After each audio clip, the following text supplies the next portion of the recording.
Hi friends, welcome to my kitchen. இன்னைக்கு நம்ம whipping cream வச்சு ஒரு கேக் பண்ண போகிறோம். இதுக்கு பட்டர் ஆயில் எதுவும் யூஸ் பண்ணாமல் வெறும் அந்த க்ரீம் வச்சு நம்ம கேக் நார்மல் கேக் தான் பண்ணுறோம். அது கூடவே நம்ம விப்பிங் க்ரீம் சேர்த்து பண்ண போகிறோம். இந்த வீடியோ பிடிச்சினா லைக் பண்ணுங்கள், ஷேர் பண்ணுங்கள், கமெண்ட்ஸ் கொடுங்க, சப்ஸ்கிரைப் பண்ணுங்கள். மறக்காமல் பக்கத்தில் இருக்க பெல் பட்டனை கிளிக் பண்ணுங்கள், சப்போர்ட் பண்ணுங்கள். சூப்பரான ஒரு pound cake, whipping cream pound cake tea சமயத்தில் சாப்பிட்றதுக்கு ரொம்ப நல்லாயிருக்கும். நீங்கள் சுகர் வேணால் இன்னும் கொஞ்சம் குறைச்சி நீங்கள் போட்டுக்கலாம். அவ்வளோ சாஃப்டாக இருக்கும் பாருங்கள். இதுக்கு நம்ம முக்கால் கலப்பு, அதாவது ஒரு கப் அளவுக்கு சுகர் கண்டிப்பாக எடுக்கணும். உங்களுக்கு கம்மியாக வேணால் நீங்கள் முக்கால் கப் எடுத்துக்கோங்க. முக்கால் கப் சுகர் சரியாக இருக்கும் உங்களுக்கு. ஒரு கப்பு ப்ளஸ் ஒரு 1/4 கப் மைதா மாவு, அதை நல்லா அரைச்சிக்கோங்க. அது கூடவே 1 teaspoon baking powder, 1/2 teaspoon soda மாவு, பிஞ்ச் ஆஃப் சால்ட் போட்டு நல்லா அரைச்சி எடுத்து தனியாக வச்சுக்கோங்க. இதை ஃபஸ்ட்டு ரெடி பண்ணி வச்சுக்கோங்க. எல்லா கேக்குக்குமே இந்த மெத்தடு, இந்த மெஷர்மெண்ட்டு நீங்கள் பண்ணுங்கள். கரெக்டாக உங்களுக்கு சாஃப்டான ஸ்பான்சியான ஒரு கேக் உங்களுக்கு கண்டிப்பாக கிடைக்கும். நம்ம எக்ஸ்ட்ரா சேர்க்க போகிறது விப்பிங் க்ரீம் மட்டும்தான் சேர்க்க போகிறோம். ஆயில் பட்டர் எதுவும் சேர்க்காமல் விப்பிங் க்ரீம் சேர்த்து இந்த கேக் பண்ணுறோம். மற்றபடி வேறு எந்த வித்தியாசமும் இல்லை. நீங்கள் சாக்லேட் கேக் பண்ணணுன்னா இந்த சமயத்தில் கொக்கோ பவுடர் போட்டு மிக்ஸ் பண்ணி எடுத்து வச்சுக்கிறணும்.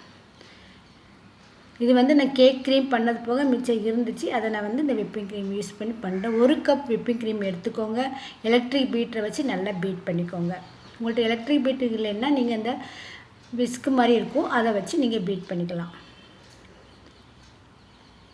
அது கூடவே நம்ம 3 முட்டை சேர்க்க போகிறோம். உங்களுக்கு முட்டை வேண்டாம், இந்த ஸ்டேஜில் வேண்டான்னா நல்ல கட்டியான புளிக்காத ஒரு 1/2 கப் அளவுக்கு தயிர் சேர்த்துக்கோங்க. முட்டைக்கு பதிலாக நீங்கள் தயிர் சேர்த்துக்கோங்க. அவ்வளோதான். மற்றபடி எல்லா இன்க்ரீடியன்ஸும் அதே தான் நம்ம யூஸ் பண்ணுவோம். முட்டையை சேர்த்துட்டு நம்ம எடுத்து வச்சுக்கிற அந்த 1 கப் சர்க்கரை கொஞ்சம் கொஞ்சமாக சேர்த்துக்கோங்க. முதல்ல ஒரு பாதி சேருங்க, அதுக்கப்புறம் ஒரு பாதி சேருங்க. நல்லா பீட் பண்ணுங்கள். எலக்ட்ரிக் பீட்டை வச்சு நல்லா பீட் பண்ணுங்கள்.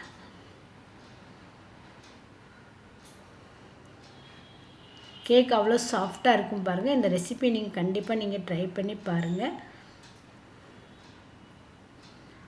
சீனி கொஞ்சம் நல்லா கரையணும். இல்லைன்னா நீங்கள் பவுடர் சுகர் யூஸ் பண்ணிக்கலாம். மிக்சியில் ஒரு சுற்றிட்டு போட்டிங்கன்னா சீக்கிரம் உங்களுக்கு சீனி கரைஞ்சிரும் பாருங்கள். வெண்ணிலா எசன்ஸ் 1 டீஸ்பூன் ஊற்றிக்கோங்க. உங்களுக்கு வெண்ணிலா எசன்ஸ் வேணும்னா இந்த சமயத்தில் நீங்கள் ஏலக்காய் பவுடர் போட்டுக்கலாம். அதுவும் நல்ல ஒரு டேஸ்ட்டு கொடுக்கும். வீட்டில் இருக்க சாமான் வச்சு நம்ம இதை யூஸ் பண்ணுறோம். ட்ரை பண்ணி பாருங்கள். ஒன்ஸ் பண்ணிங்கன்னா நீங்கள் திரும்பி அடிக்கடி இதை கேக் பண்ணுவீங்க. இது நீங்கள் குக்கரில் வச்சு கூட நீங்கள் பண்ணலாம். இப்போ மிக்சர் மைதா மாவு மிக்ஸ் பண்ணி எல்லாம் எடுத்து வச்சுருக்கோம்ல, அதை கொஞ்சம் கொஞ்சமாக சேர்த்து மிக்ஸ் பண்ணிக்கோங்க. மிக்ஸ் பண்ணிவிட்டு இதே மாதிரி ஃபோல்டிங் டைப்பில் மிக்ஸ் பண்ணுங்கள். உங்களுக்கு நீங்கள் எந்த கேக் டின்னில் ஊற்ற போகிறீங்களோ அந்த கேக் டின்னில் முதல்ல நல்ல எண்ணெய் தடவி வச்சுக்கோங்க.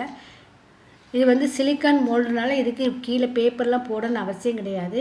நீங்கள் அலுமினிய பாத்திரம் யூஸ் பண்ணும்போது கீழே பட்டர் பேப்பர் யூஸ் பண்ணிவிட்டு நீங்கள் பண்ணுங்கள்.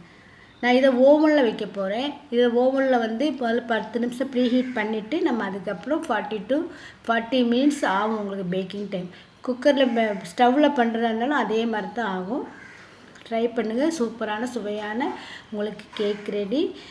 தேங்க்யூ ஃபார் வாட்சிங்.